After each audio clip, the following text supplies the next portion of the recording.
This time of global transformation calls for transformational diplomacy. More than ever, in today's fast-evolving international environment, America's diplomats need to have the resources to act swiftly and effectively to avert dangers and seize opportunities that allow us to tip the global balance of power toward freedom.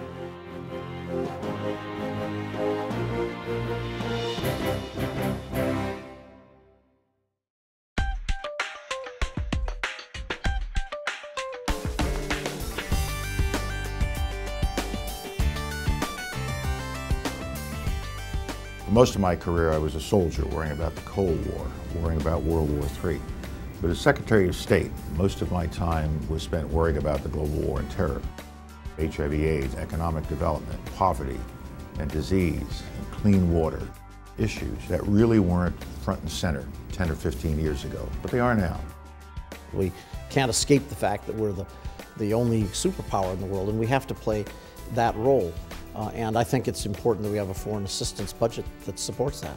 I really believe the prime need in the budget is to address the enormous problem of poverty all over the world. I think the American people understand that there's no such thing as an isolated United States.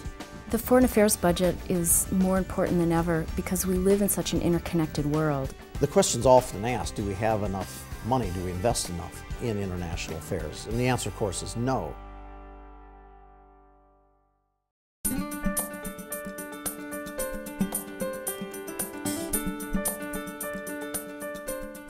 The U.S. Global Leadership Campaign is an effective and increasingly important voice as an advocate for the State Department and for our international diplomatic programs.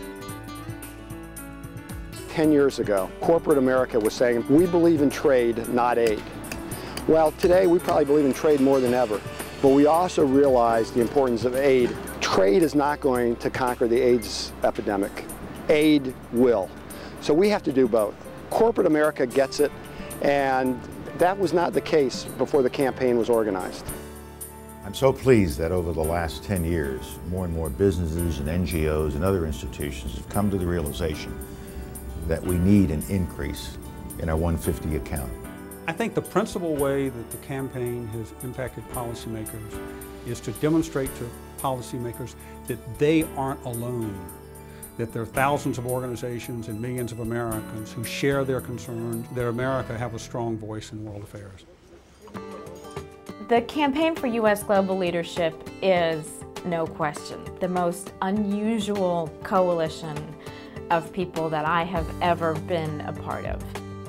We'll go and we'll meet with members, and quite frankly, they're befuddled. They have no idea on what issue could possibly bring such diverse groups together. When representatives of non-governmental organizations and church groups and businesses all come together, they go into a member's office and they are amazingly convincing. This coalition is so powerful that it really does influence the dollars in our foreign aid budget. It may sound silly to have the defense and aerospace industry working hand in hand with Save the Children and World Hunger and CARE, but we're really all after the same thing, which is a stable, peaceful world, opening markets overseas, providing hope and democratic values to people around the world. Yeah. The partnership of the corporations in the business world with relief and development NGOs really underscores, I think, how important the foreign affairs budget is to such a broad spectrum of who we are as a nation. Over a period of time, we've become of one mind, and we've become a very potent lobbying force in Washington.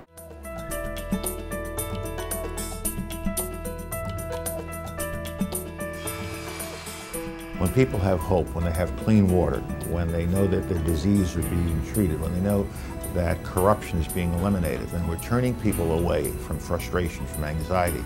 We're turning them away from the potential of participating in terrorist activities.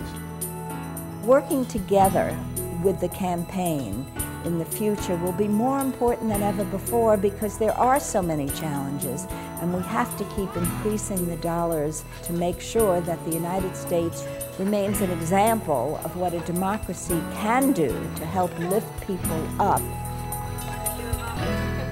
One more than lots of you.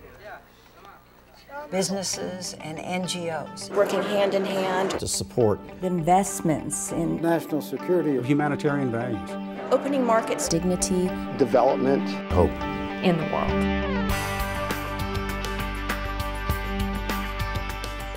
In the long term, the only force powerful enough to stop the rise of tyranny and terror and replace hatred with hope is the rise of human freedom.